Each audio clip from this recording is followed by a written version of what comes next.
Hello friends, इस part में हम करने वाले हैं management as science art and profession, यानी सब यूनिट जो है हम दूसरी करने वाले हैं।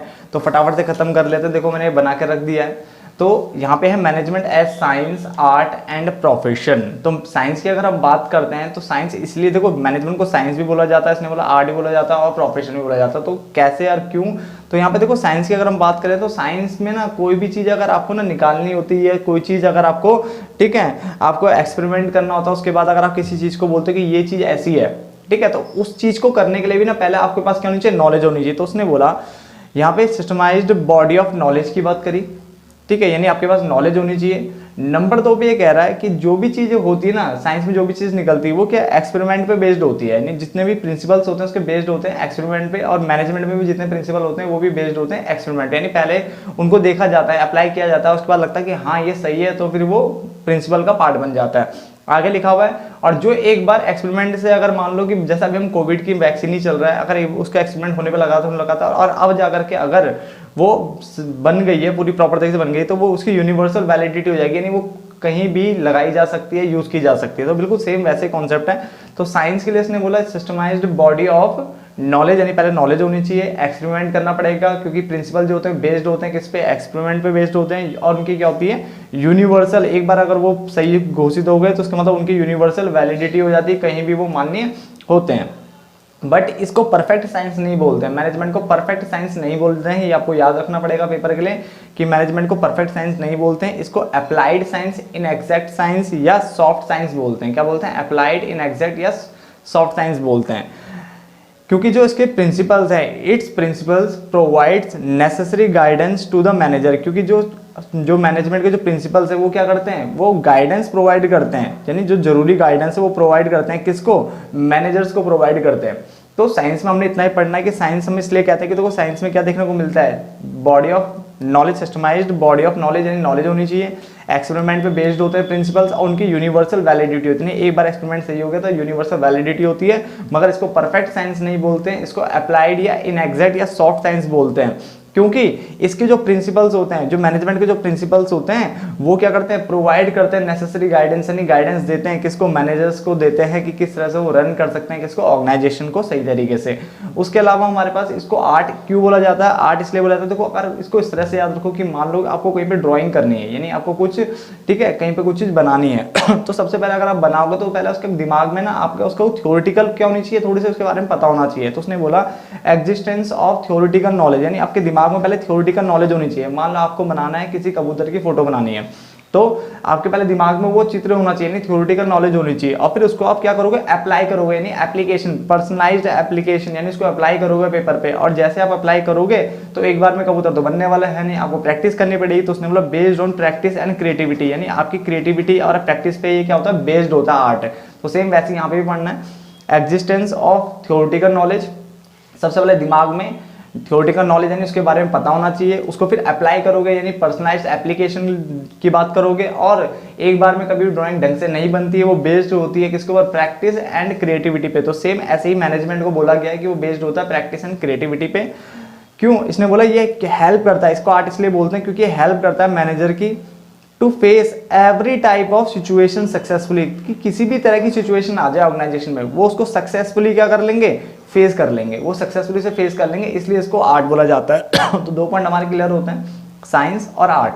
साइंस में हमने बोला body of knowledge, systemised body of knowledge होना चाहिए, उसके प्रिंसिपल बेस्ड होते हैं एक्सपेरिमेंटेशन पे, यानी एक्सपेरिमेंट पे बेस्ड होते हैं, और उनकी यूनिवर्सल वैलिडिटी होती है। परफेक्ट साइंस नहीं बोलते हैं इसको, अप्लाइड, इनएग्जैक्ट या सॉफ्ट साइंस बोलते हैं, क्योंकि इसके जो प्रिंसिपल है वो मैनेजर्स को क्या करते हैं? गाइडेंस देते हैं। यहाँ पे आर्ट इसलिए बोला कि पहले तो आपके दिमाग में थ्योरेटिकल क्या होनी चाहिए? नॉलेज होनी चाहिए, उसको फिर पर्सनलाइज एप्लीकेशन, यानी उसको अप्लाई करोगे यहीं पे, और जो ये बेस्ड होता है किस पे? प्रैक्टिस एंड क्रिएटिविटी पे बेस्ड होता है, ठीक है। और इसके जो इसलिए इसको आर्ट बोलते हैं क्योंकि ये हेल्प करता है मैनेजर कि तुम फेस कर सको, कैसे? हर तरह की सिचुएशन को आप सक्सेसफुली फेस कर सको। तो 2 पार्ट क्लियर होते हैं। अब आता है प्रोफेशन। प्रोफेशन, देखो प्रोफेशन की अगर हम बात करें तो एक बंदा प्रोफेशनल तभी बनता है, प्रोफेशन को तभी अचीव कर पाता है जब उसके पास क्या हो?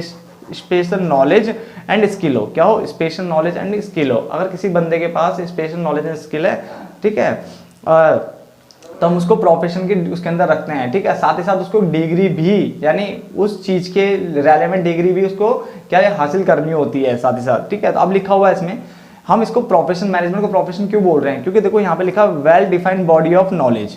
सबसे पहले तो क्या होनी चाहिए, नॉलेज होती है, well defined body of knowledge होती है, वो तीनों में ही थी लगभग, कोई दिक्कत नहीं। उसके अलावा जितने भी प्रोफेशनल होते हैं ना, उनकी अपनी क्या होती है, एसोसिएशन होती है, प्रोफेशनल एसोसिएशन होती है। जैसे अगर हम चार्टर्ड अकाउंटेंट्स की बात करें तो the institute of chartered accountant of India, ठीक है। लॉयर का भी अपना कोई एसोसिएशन, एसोसिएशन मतलब संघ, ठीक है, तो उनका भी कोई अपना क्या होता है, एसोसिएशन होता है। तो पहला well defined body of knowledge, और ये well defined body and knowledge आती कहाँ से है, ये इनकी ट्रेनिंग और एजुकेशन से आती है। जो ये ट्रेनिंग व्रेनिंग करते हैं, ठीक है, जो चीज़ सीखते हैं उससे इनको क्या आती है, नॉलेज आती है।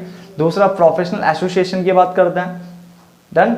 तीसरा कह रहा है इनका अपना एथिकल कोड ऑफ कंडक्ट होता है, यानी एथिकल कोड ऑफ कंडक्ट क्या होता है, रूल्स एंड रेगुलेशंस होते हैं जो कि बताते हैं क्या करना है और क्या नहीं करना है इन बंदों को, किनको, प्रोफेशनल बंदों को।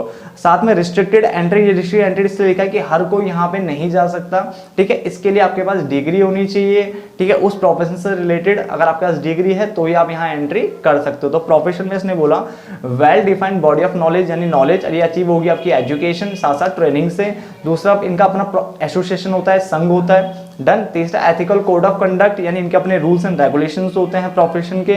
और रेस्ट्रिक्टेड एंट्री, हर कोई यहाँ एंट्री नहीं कर सकता है, इसलिए इसने बोला ऐसा ही कुछ मैनेजमेंट के अंदर देखने को भी मिलता है, इसलिए इसको क्या बोलते हैं, प्रोफेशन भी बोला गया है। मगर इसने बोला ये फुलफिल कर पाता है, मैनेजमेंट एज अ प्रोफेशन की अगर हम बात करें तो ये फुलफिल कर पाता है सम, पूरे नहीं लिखा हुआ है, सम कैरेक्टरिस्टिक्स ही प्रोफेशन के क्या कर पाता है, फुलफिल। यानी मैनेजमेंट प्रोफेशन के कुछ ही कैरेक्टरिस्टिक्स यानी फीचर्स को ही फुलफिल कर पाता है। ये फुल फ्लेज नहीं है, यानी पूरी तरह से फुलफिल नहीं कर रहा है चीजों को, फुल फ्लेज नहीं है, ये अभी डेवलपिंग स्टेज पे है, यानी अभी ये डेवलप हो रहा है धीरे धीरे। और जो डेवलपिंग स्पीड है ना उसकी बहुत ज्यादा स्लो है, स्लो स्पीड से डेवलप हो रहा है, इसलिए मैनेजमेंट को पूरी तरह से प्रोफेशन नहीं कहा जाता। मैनेजमेंट एज अ साइंस है, एज अ आर्ट है, ठीक है। साइंस में केमिस्ट्री फिजिक्स वाली साइंस नहीं है, याद रखना है। कौन सी साइंस है, अप्लाइड, इनएग्जैक्ट या सॉफ्ट साइंस है, फिजिक्स केमिस्ट्री नहीं है, ठीक है। आर्ट है, यहाँ तक समझ में आता है, बट प्रोफेशन में पूरी तरह प्रोफेशन नहीं है, क्योंकि अभी डेवलपिंग स्टेज पे है, वो भी डेवलप हो रहा है स्लो स्पीड से। क्लियर हो गया? तो ये आपको समझ में आ गया होगा। फटाफट से एक बार रिपीट करना चाहो तो कर सकते हो। साइंस में systemised body of knowledge based on experiment, यानी एक्सपेरिमेंट बेस्ड होता है, और यूनिवर्सल वैलिडिटी होती है। परफेक्ट साइंस इसको नहीं बोलते हैं, ठीक है। ये केमिस्ट्री, बायोलॉजी है, केमिस्ट्री फिजिक्स टाइप की कोई साइंस नहीं है, ये अप्लाइड, इनएग्जैक्ट या सॉफ्ट साइंस बोलते हैं इसे।